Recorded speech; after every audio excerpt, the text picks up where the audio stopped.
Okay, so thanks very much for coming today, everyone. Hopefully I can provide a interesting talk on WildFly Swarm and how it can be useful for modern Java EE microservices. So who I am, I'm one of the project leads for WildFly Swarm. I'm also contributing to Eclipse MicroProfile, which I'll touch on a bit later. And I'm an author of several books over the years, and obviously I work for Red Hat. So Java EE is hated by some, but loved by many. If you're anything like myself, you've been using it on and off, but probably regularly for the last 15 or close to 20 years.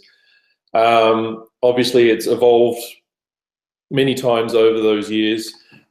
Some in good ways, some in bad ways, but overall where we are now with Java EE 7 is in a pretty good position, certainly compared to 10 years ago.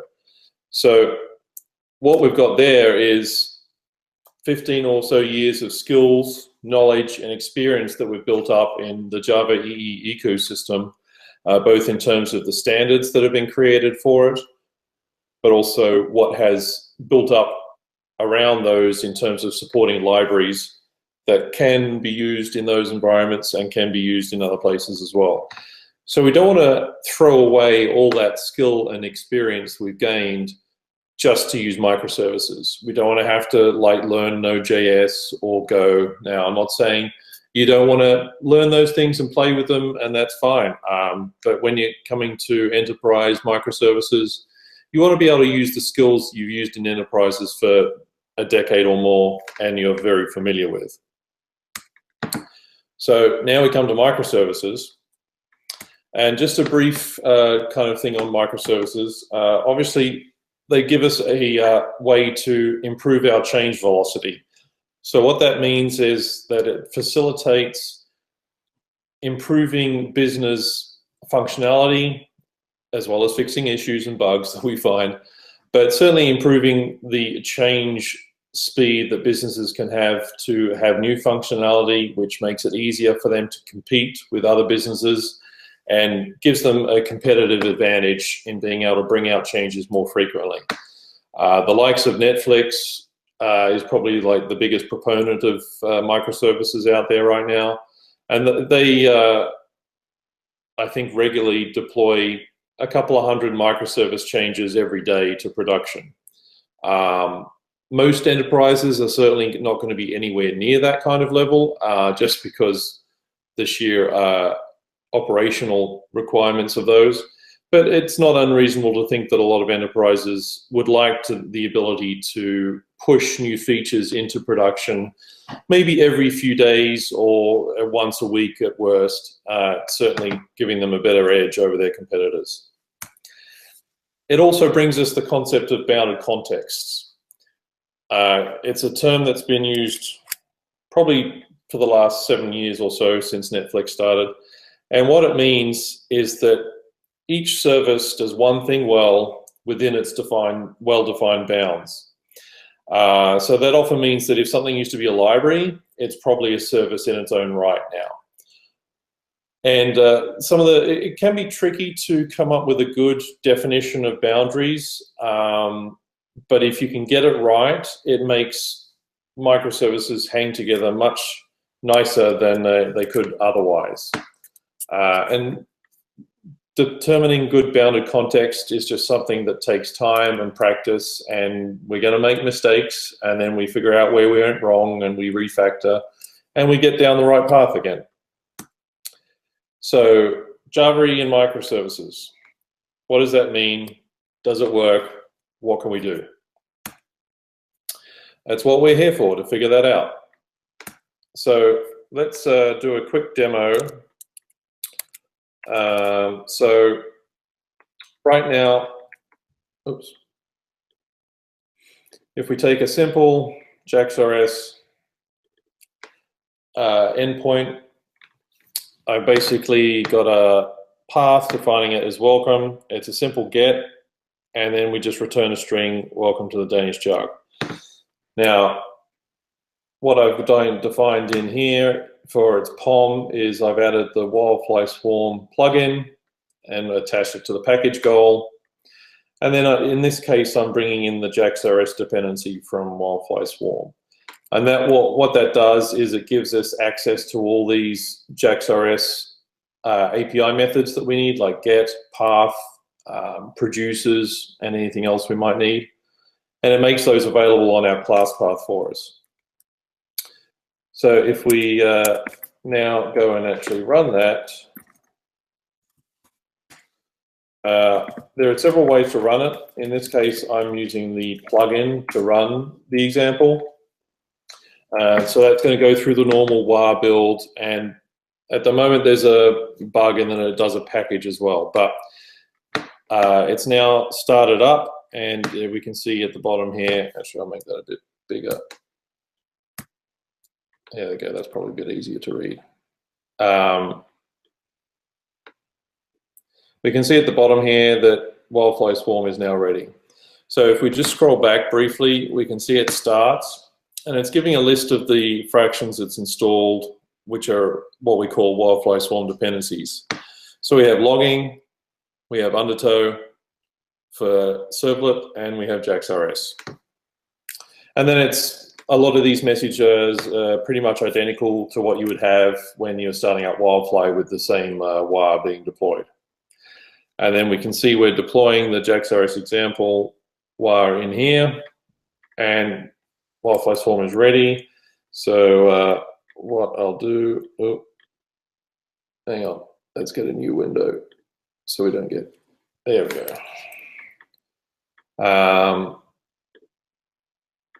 So let's go to localhost 8080, and obviously I don't have an index page, so that gives me nothing, but if we do it /welcome, you can now see our message coming back from the JAX-RS endpoint. And that was a fairly simple example, but it shows you that with WildFly Swarm, you can use your existing JAX-RS knowledge and not have to change anything. All it is a simple bit of POM, and we're good to go. So what we did there is we used the WildFly Swarm plugin with a package goal, and then we defined our JAX-RS dependency. Everything else is just standard Java EE programming. There are the only two things we need to do. Now, that's what WildFly Swarm is, bringing Java EE to microservices. It's like WildFly just swarming. It's one of my colleagues' favorite sayings. And it gives you just enough app server. Not more than you need and not less than you need. So it allows you to wrap just the bits of a normal Java EE app server you need around your app. And that's what we essentially create an Uber jar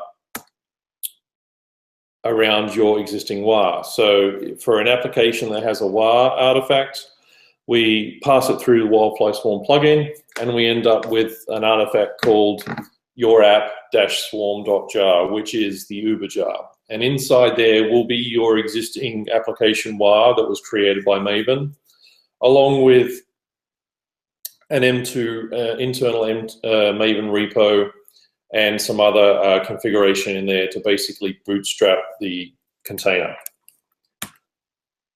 And what does WildFly Swarm provide? Well, out of the box, we have a lot of fractions which support the regular Java EE functionality, such as servlet, JAX-RS, CDI, JPA, and there's a whole list of all the Java EE specs that we support. We also go beyond that to provide integration with things like Keycloak for security, integration with the Netflix stack for a more microservice-y kind of work, particularly around service discovery with Ribbon and fault tolerance with Hystrix. And there are other areas as well, like Swagger and trying to think, there's probably others I've forgotten. Oh, Flyway. Basically, it's pretty easy to create a fraction, so anything can become a fraction, whether it's a WildFly subsystem or not. and we can expose it to make it easier to use with microservices.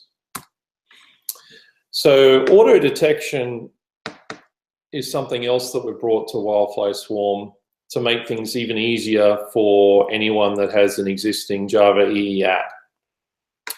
So what we do there is, once again, you simply add the plugin defining the package goal to your existing Java EE app. And then that's it. WildFly Swarm figures out what fractions or dependencies you need based on the APIs that your project uses.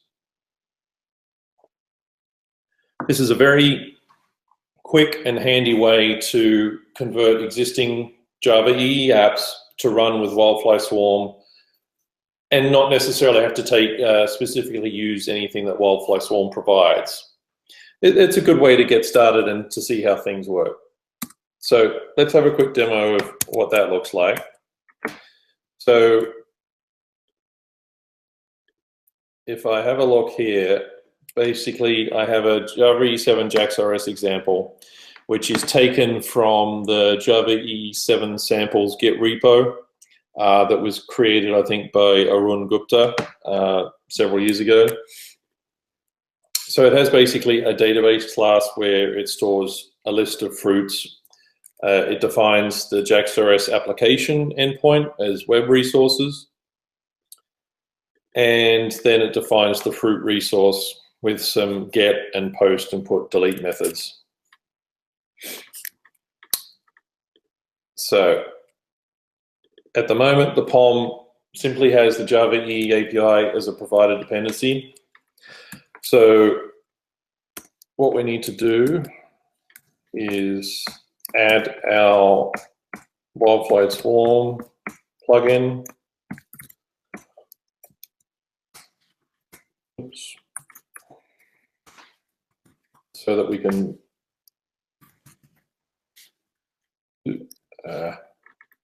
IntelliJ being too quick. So that we can have it do our auto detection. Now, I've already set the WildFly Swarm version in the root. Executions.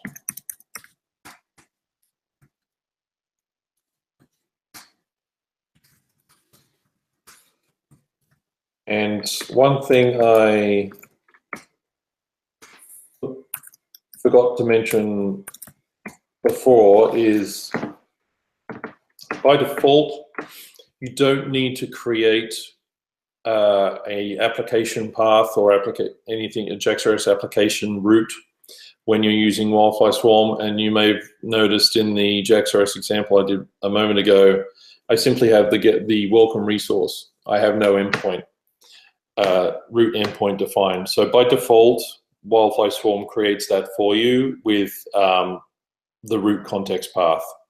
But we also support the usual JAX-RS way of setting an extra endpoint to give you a different route for your JAX-RS. So I've simply added the plugin right now. I haven't changed any of the dependencies. We're still using the JavaEE APIs as for compilation. And if we go, we'll stop the previous one. And we'll go to the new one. And if we run the plugin again, or run the plugin on this project, I should say, it'll go through the normal build process, and we can see here, okay, so it tells us that it's scanning for the fractions or dependencies that we want to use with WildFly Swarm because we haven't specified any. So it looked through our code and it found out that we're using JAX-RS API methods and classes. So it brings in JAX-RS. And from that, it then gives us an extra list of these other things that it brings in. So it gives us the root container, JAX-RS. It gives us a little integration point with CDI, not that we're using CDI now, but that doesn't really add much weight. It gives us logging, security, and undertow. So we can see that it's installed those fractions and then started up the server and is now deployed and ready. So if we go to here, it's resources fruit. So at the moment, we're getting an empty array back, which makes sense because we haven't given it any data. So, oops. Let's give it some data. So if we go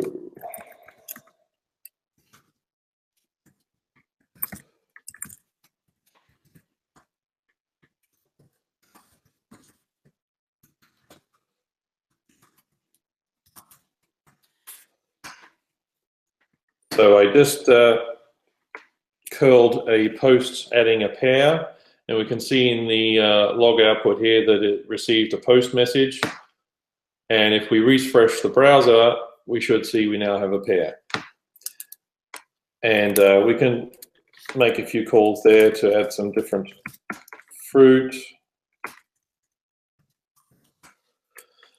So we've had a few posts now, and if we refresh over here, we can see we've now updated the list.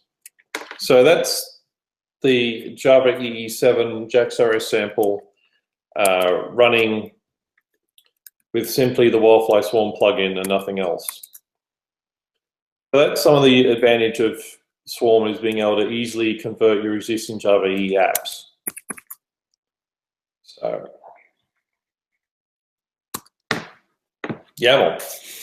YAML is one of the ways that we provide to enable configuration of Swarm and its various pieces.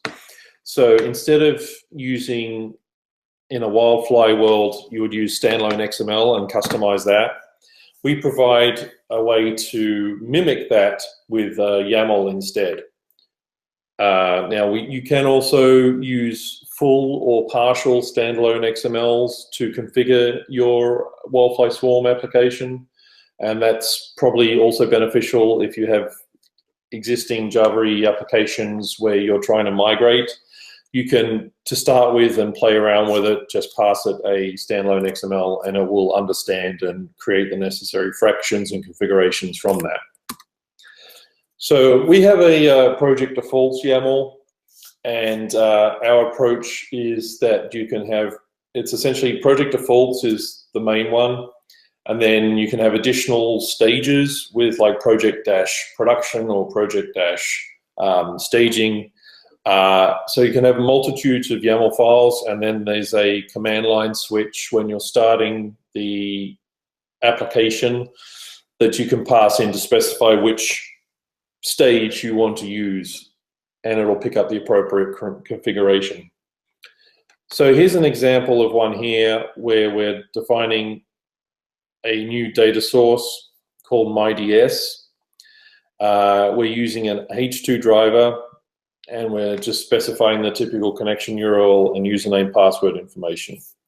So this gets mapped directly onto the equivalent standalone XML that WildFly understands, so that the data source part of WildFly can read this and create the necessary data source. So we've kind of stayed fairly true to Java EE so far, just slightly different way of packaging things. What about microservices? So to help out with that, one of the things I mentioned before was Keycloak. So Keycloak is Red Hat's open source project for security with OAuth and SSO and social logins through Google and Twitter and things like that. It's pretty extensive and comprehensive. I'd certainly recommend having a look at it if you're looking to do any kind of security with your applications. So with Keycloak, we can also define how it interacts with WildFly Swarm, and is defined through project defaults as well. So here's an example of that. So this is the entire project defaults YAML for an example I have for the book I'm working on. So the first part here is where we're defining Keycloak subsystem configuration. So we're saying we want to secure our time.war deployment. We give it a realm name, which is the realm within Keycloak that we're referring to. We're saying it's bearer only, which means that no one's going to be logging in through this service. It's already going to get access tokens as a means of authentication. We provide an auth server URL, which is where Keycloak would be running, whether SSL is required, the name of the resource within the realm that this refers to, and whether we're enabling cores. So that kind of configures the integration between our web application and the Keycloak realm. And then the next part is saying for our deployment with time.war, we want to add a web security constraint saying that any URL pattern on this WAR requires the role time access. So what that means is that when a request comes into the time, an endpoint on the time WAR, it'll look for the the bearer token in the request and send it off to Keycloak to verify that this bearer token has the role of time access. And so that's a way we can secure endpoints pretty easily with WildFly Swarm and Keycloak. So another big part of microservices is the whole discovery. If you're talking about having dozens of microservices spread on different networks potentially and being able to call them from a central place, you need some way to find them. And when you're dealing with a high load environment, you're more than likely going to have more than one of each type of microservice. So then you need to have a way to load balance across them and ensure that you're not hitting the same service every time. And also discovery allows us to abstract away the physical location of our services so that when they move between machines or ports, we don't have to recode our clients to know where they are at all times. So with WildFly Swarm, we have a group of what we call topology fractions and dependencies. They're focused on handling the registration and discovery of services, as well as integrating with Netflix Ribbon. So some of the topology backends that we support right now are JGroups, which is basically the clustering mechanism within WildFly. So we piggyback on that as a way to act as essentially a local service registry. We provide integration with Console and also OpenShift for deploying to OpenShift. So now it's time for a demo of that. So I have this service discovery here, and I have, once again, a similar simple JAX-RS endpoint called welcome. This one's a little different in that we're returning a message instead of a string. The message is just simply a basic object to force Jackson to convert our response into JSON. Unfortunately, even if you've set the producers to JSON, but if the method's returning a string, it doesn't convert the response to a JSON object, which makes things a little tricky.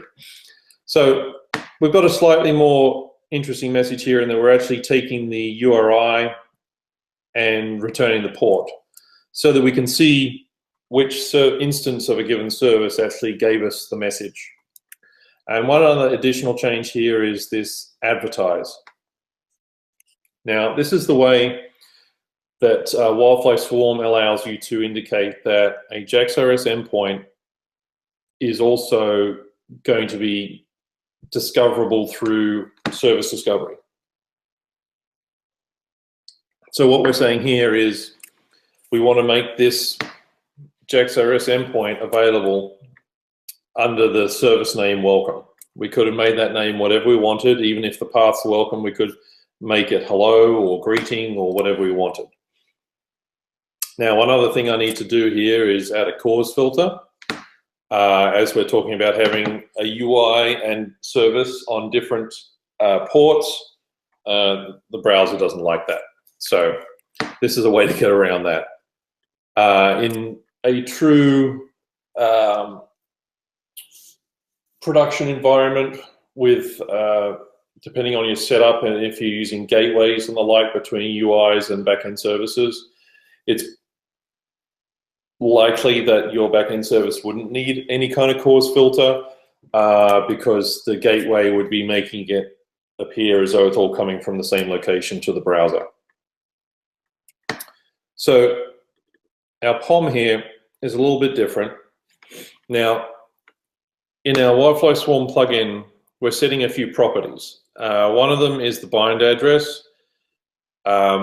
This is only required for JGroups, the topology JGroups, which is what I'm using in this case because I'm running it all locally. And also preferring the IPv4 stack versus 6 is also for the use with JGroups. And I'm just giving it a node name of the artifact to make things, get rid of some warnings. So we have JAX-RS as we did before. And now I've added this topology JGroups. You could also see that we have topology console, OpenShift, and we also have a topology web app, which I'll explain in a second. So it's a fairly simple POM, not much to it. So if we come over here, and what I'm going to do is run it and tell it to run on a different port so that we don't have port conflicts. So I've just given it a port offset of 1. So with any luck, if this works, it'll start up on running on port 8081 instead of 8080. So we can see we're getting some messages there from JGroups about setting up its cluster. So if we have a look here,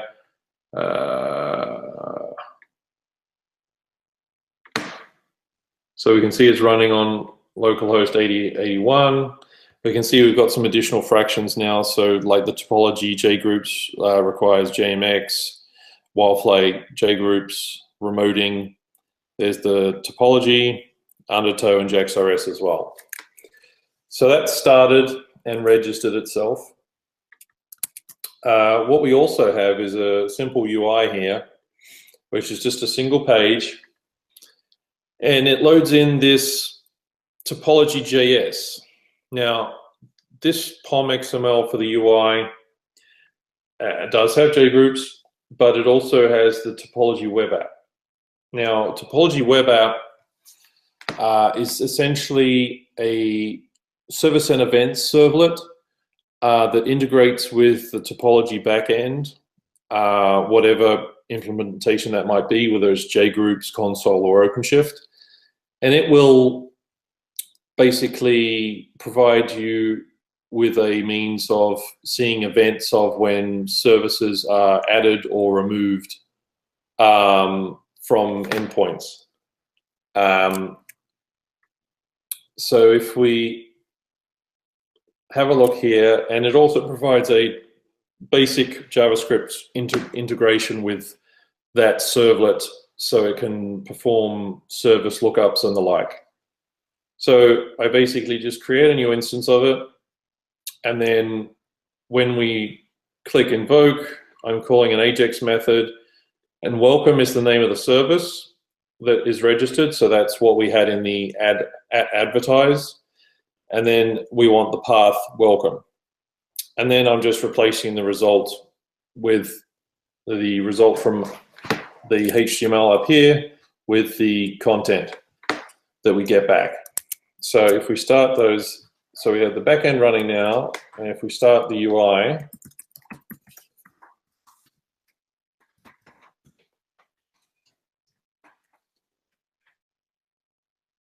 oh, what if I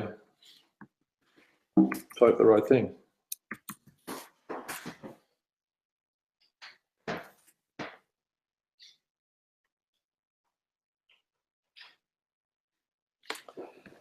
And for some reason, I'm having a mental block. Here we go. So that'll fire up the UI. Hopefully in a second. There we go. So that's now using the topology web app and our simple index page. So if we go to a browser and I'll open the developer tool so we can see what's going on here. So you can see here we have a message from topology.js saying it received a changed event, and we have a service named welcome at the endpoint 8081 with a tag of HTTP, just because there can be HTTP or HTTPS endpoints. So if we invoke that, we can see we got a message back, welcome to the James Jug, and it came from port 8081. And this is also a copy of the message we got from the server over here. Now, what we can do is if we kill the existing instance we have, we see that we got a notice saying that we've now changed and there are no longer any servers present. So if we invoke, we'll get a message that there are no servers available. So if we start that one up again, and what we'll also do is start up another one.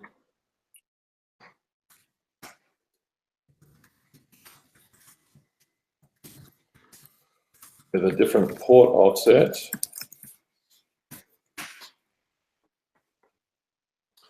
So we can see that we've now got 8081 back online as an available service.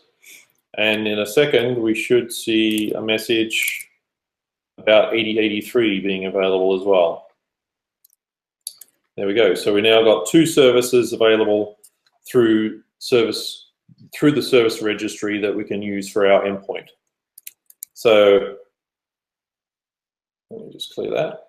So if we invoke now, there we go. So we've switched between 81 and 83, and we are currently alternating between the two. And if we kill the first one, we can see it's been removed. And if we invoke again, it's back on 8083. So this gives us a really easy and nice way to define services with multiple instances and not hard code our UI or microservice as to where things exist. So just have a look at that again. Basically, all I have here is the service name and the endpoint within that service. There's no host names, there's no port numbers. It's all hidden from the developer, which makes it really easy to transition where the services live, and it completely decouples them. Okay, so back over here. So, microprofile. You may or may not have heard of the microprofile or Eclipse microprofile. Microprofile began in June of last year with an announcement from Red Hat, Payara, Tommy Tribe, IBM, and I think it was Sujava Jug, to collaborate on modernizing Java EE for microservices. Now, since that the initial release of that was September last year, which basically was a bundling of CDI, JAX-RS, and JSON-P. Since that time, it's now become an Eclipse-based project, and we've been working on pushing forward the standards that we're, well, not standards, sorry, the ideas that we want to incorporate into microprofile. So there's a 1.1 release of microprofile planned for the current quarter this year. I don't have any dates as of yet as to when it will happen. But at the moment, it's looking like that it 1.1 will contain the addition of a config API, which will allow you to have a common way to inject configuration values into your applications, whichever implementation you're using of MicroProfile. Will provide a common health check mechanism, and will also possibly provide a way to interoperate with JWT security tokens. The furthest along of those is the config API,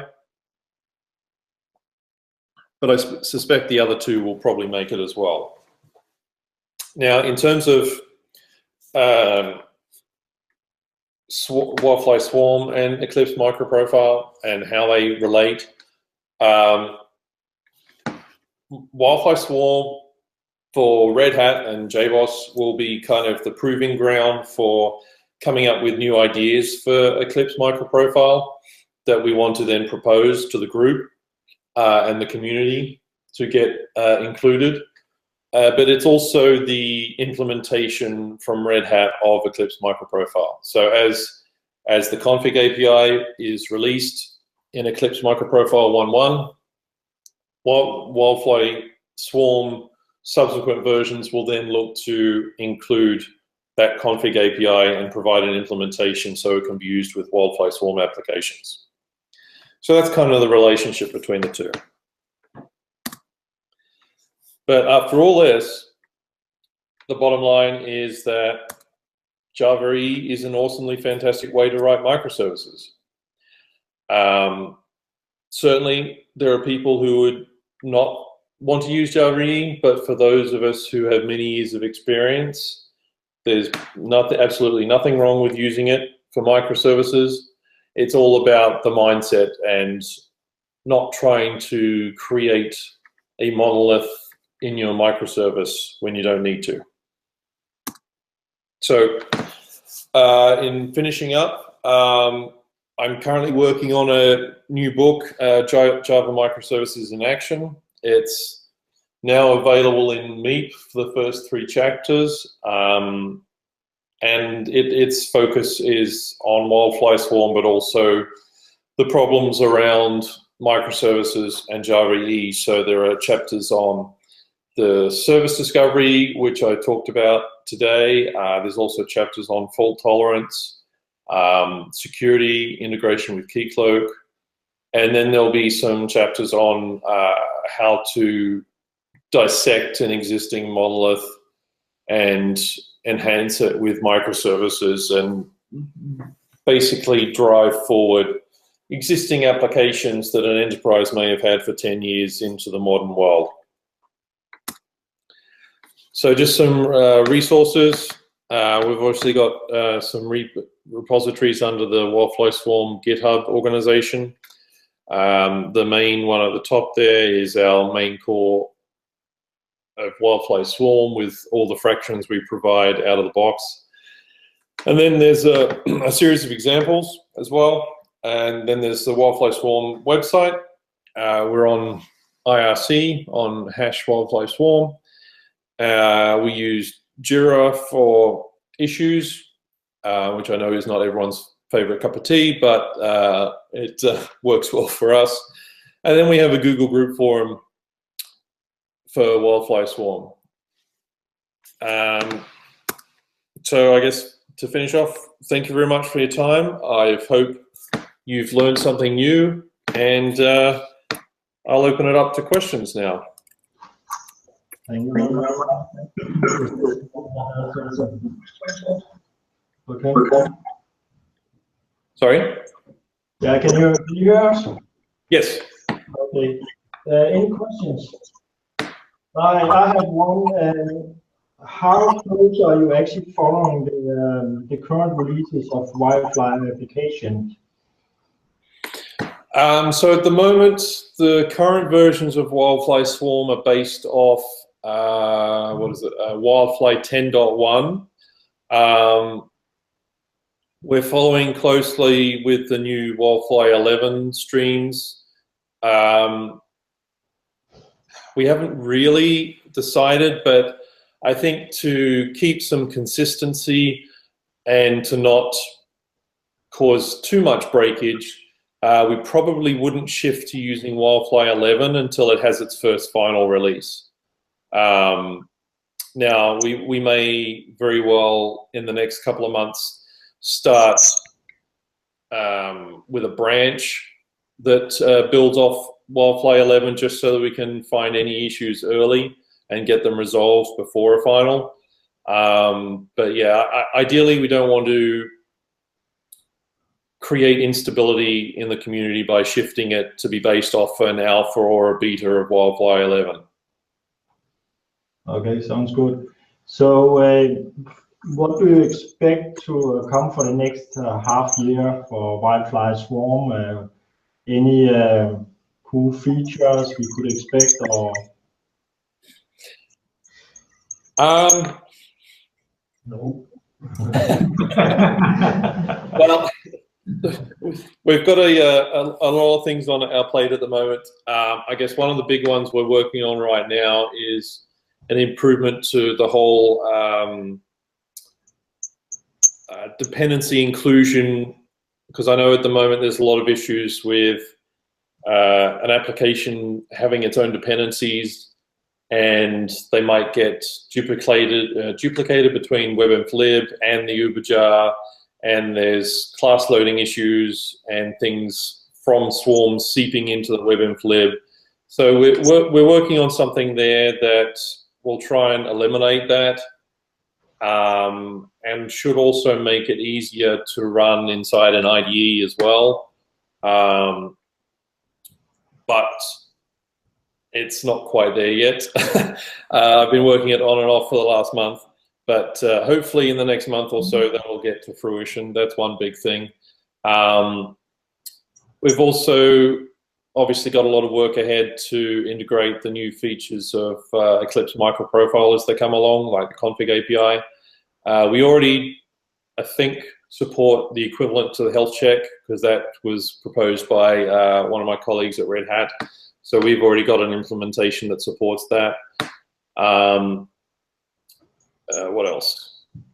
There was some work I did last year around providing a way to inject a client of a RESTful endpoint that another microservice wants to talk to using annotations. I think the next step with that would be to integrate it into the topology so that you can inject a service and then have it load balance across multiple instances of that service. All right, sounds good. I have one more question, I think, if nobody else wants to. Has Red Hat any plans of providing commercial support for WildFly Swarm in the future? That's a dumb question. Yeah. That's always a question, yeah. There are certainly plans in place. I can say that at Red Hat Summit next week, we're going to be showcasing some initial versions of a tool for OpenShift that will allow you to take WildFly Swarm, Vertex, or Spring Boot apps and deploy them into OpenShift with CI/CD pipelines and all that kind of stuff. Sometime this year, there will definitely be a version of that that is provided for support and would be purchasable by customers. We don't have the exact details of when or what it will be, but there's certainly definite interest to have something that is available through support for WildFly Swarm. Okay. So, any questions? No? With that, I would like to thank you for taking the time to actually present for us. It's really nice to see how far WildFly Swarm has actually come over the last year. So thank you very much.